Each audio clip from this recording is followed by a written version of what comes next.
Ya, Ya, Bu. pada ya, Semangat Bu Anissa. ya, sobat sudah berhasil. Anissa, Wanisa, jadi pertanyaannya berlanjut nih. Yang ini saya tanyakan begini, kan kita kan sudah belajar tentang eh, modul yang berkaitan dengan bagaimana macam modul project ya, yang biasa disebut MP kan, terus P5 dan yang berkaitan dengan prinsip merdeka belajar, yang berkaitan dengan prinsip merdeka belajar. Jadi yang ingin saya tanyakan gini, bagaimana nih Ibu merancang modul modul project itu yang untuk P5 PPRA itu yang sesuai dengan prinsip merdeka belajar. Jelaskan apa, tujuannya apa, aktivitasnya apa, asesmennya seperti apa, sehingga ibu eh, ibu ibu bisa mengaplikasikan apa yang telah ibu pelajari untuk merancang proyek tersebut dalam untuk apa yang dapat ibu aplikasikan dalam merancang tersebut. Paham nggak? Paham kan?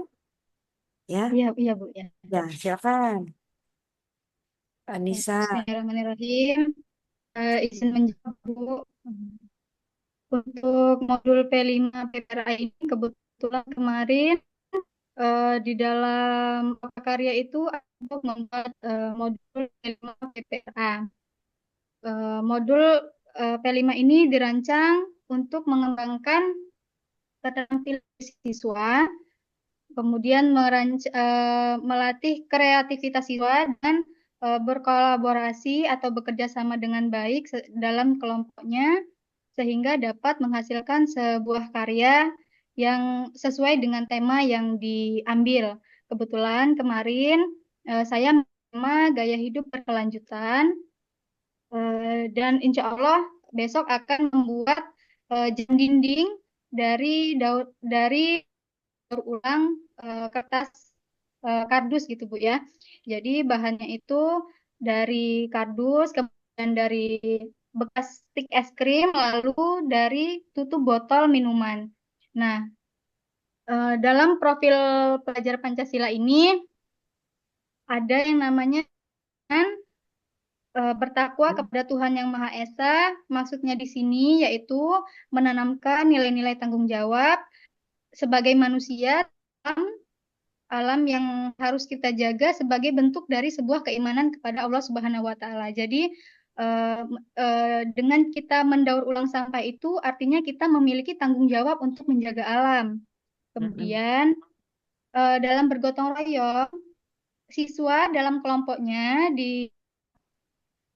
harus bekerja sama bagaimana caranya membuat karya ini tadi, yaitu jam dinding tadi ini dari yang tadinya sampah sampah yang tidak berguna lah bahasanya menjadi barang dan dapat dipergunakan. Kan kalau misalnya jam dinding itu bisa menjadi hiasan dalam kelas, kemudian juga kan dapat mengurangi sampah-sampah yang ada di lingkungan. Kemudian dimensi kreatifnya yaitu menghasilkan sebuah karya yang inovatif dengan memanfaatkan bahan daur ulang tersebut. Kemudian eh, berawal itu artinya menyadari bahwa permasalahan sampah yang ada di dunia ini, khususnya ya di lingkungan sekitar itu banyak sekali sampah-sampah yang terbuang begitu saja, atau bahkan sampai mencemari lingkungan, sungai-sungai jadi kotor gitu kan. Kalau di sini itu ada ledeng gitu, Bu. Banyak Hmm. ledeng gitu ya. Itu Ya, biasanya kan sampah-sampah itu sangat banyak sekali, entah itu sampah dari sampah rumah tangga ataupun sampah-sampah lainnya gitu ya, Bu. Ini menanamkan nilai bahwa menanamkan nilai kepada anak untuk menyadari pentingnya menjaga lingkungan tersebut. hmm. Seperti itu. Kemudian tujuan diadakannya proyek P5 PPRA ini yaitu agar siswa dapat memahami dampak dari sampah yang akan terjadi jika tidak ditangani dengan baik. Kemudian Ya, bagaimana dampak daur ulang itu menjaga ekosistem alam dengan baik sehingga pengelolaan sampah itu dapat terakomodir dengan baik gitu, Bu. mhm, Penanaman penanaman pemahaman untuk menjaga global, menjaga bumi itu ditanamkan sejak dini. Kemudian asesmennya kalau di PPRA ini kan berarti yang dinilai itu adalah hasil hasil dari sebuah karyanya mereka.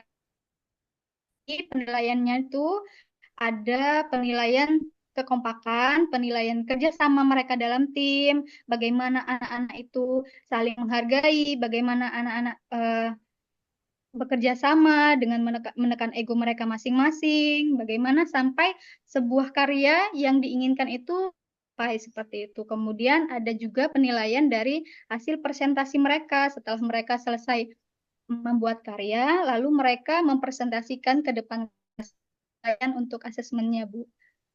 ya. Di kelas berapa? Di kelas 4 Bu. Ya, jadi eh, bukan sampah sembarangan gitu ya. Sampah yang Ya, ya bukan tadi kan bukan sampah yang tidak terpakai, yang tidak bisa digunakan lagi, tetapi masih bisa didaur ulang gitu ya. Maksud ya, dari Bu Anissa gitu ya. Lalu nanti ada gelar karya gitu ya. ya, ya Bu. Itu di Terus akhir pembelajaran. eh, ya jadi bisa mengelola sampah dan sebagainya yang berkaitan dengan apa sih aktivitas, apa sih asesmen dalam proses prinsip Merdeka Belajar gitu ya. Ya, oke, terima kasih atas jawabannya. Saya kembalikan Terima ke kasih Bu. Pak.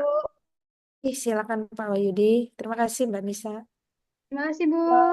Ya, Ya, bisa. terima kasih Ibu. Eh, Proyeknya mantap, proyek P5-nya. Ya, Ya Pak. Ya, dapat unjuk bermanfaat. Lanjut. unjuk karyanya ya bermanfaat sesuai dengan yang diharapkan. Nih, Kemudian untuk Bu Anissa dapat tugas membacakan surat aktin, kemudian ditulis nanti dan diperlihatkan atau nanti setelahnya dipoto kirim ke WA saya ada di.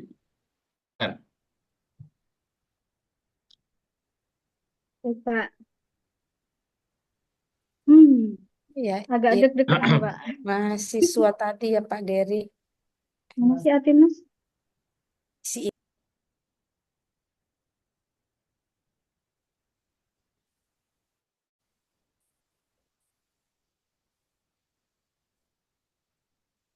Ina dosennya belum.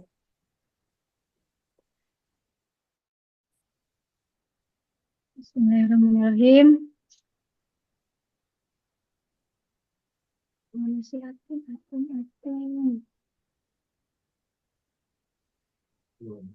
أعوذ بالله من الشيطان الرجيم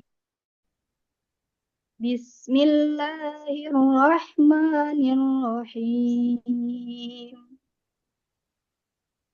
والتين والزيتون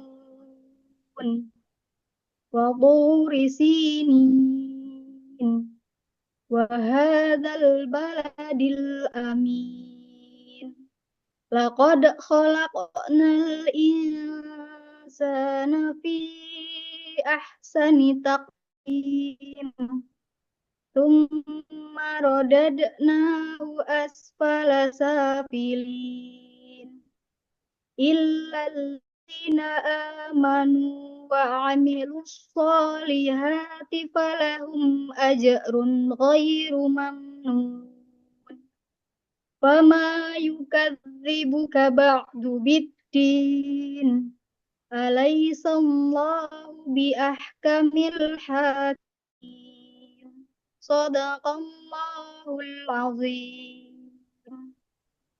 Sadaqallahul Azim. Terima kasih. Ibu, surat At-Tin itu surat keberapa? Surah ke-95, Pak. 95. Ada berapa ayat? 8 ayat. 8 ayat. Atin itu artinya menerangkan, kalau dari bahasa atin itu artinya buah tin itu ya. Kalau secara umum ayat ini menjelaskan apa surat ini, Bu? Bentuk manusia yang diciptakan secara sempurna dan sebaik-baiknya, Pak. Ya, ya, ya. Sebaik-baiknya makhluk, namun apabila akhlaknya tidak baik, maka bisa-bisa dia terletak di yang paling bawah, asfala safilin, gitu ya. Ibu bacaan normatifnya sudah benar, ya paling hanya beberapa huruf mungkin yang mungkin perlu perbaikan. Seperti yang lain tadi, perlu juga pembiasaan membaca Al-Quran itu sama dengan kita berjalan, pembiasaan. Kalau kita biasa, maka lama-lama pasti akan lancar dan akan sesuai. Dan jangan lupa Ibu baca ini, apa namanya, ada ya di Al-Quran itu kan biasanya ada apa hurufnya, kalau mana bacanya itu kan ada tuh ya. Kayak mana kalau ho dengan h itu. Terkadang makhorijul huruf kita itu karena jarang mempelajari, terbiasa jadi latah, kita kadang-kadang salah. Ya, Ya, terima Pak. kasih Bu Anissa. Selanjutnya Terima Bapak terima kasih, M. Pak. Ya, ya.